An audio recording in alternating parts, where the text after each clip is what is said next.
Hello and welcome back to Shed Weekly. So as promised, I'm going to be dismantling the bike today. So what I'm going to do is quickly show you the tools I'm going to use and then we'll just get on with it. As you can see, I've got a socket set and a screwdriver with interchangeable heads, as well as some spanners and also some storage boxes, which are handy because I can put each bolt and various parts that fit into them into there and label them, so in the future I know where they go.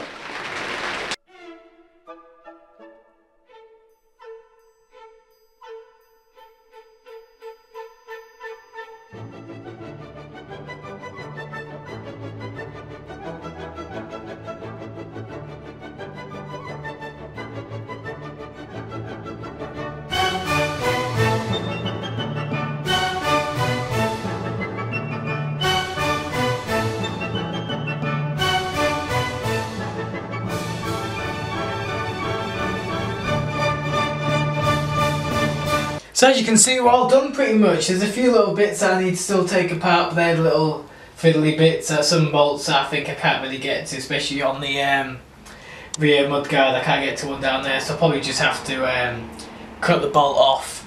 So what I'll do is I'll finish off these little few bits, and I'm quite tempted to get the frame itself sandblasted, because there's so many curves it's going to be quite hard to get to some sandpaper, and it'll probably be quite cheap. So what I'm going to do is I'm going to look into that, and then next week I'll start sanding them all down, possibly take that to the sandblasters, and then the following week hopefully start hopefully start painting. So thank you for watching, make sure to like and subscribe, and I'll hopefully see you next week. Thank you.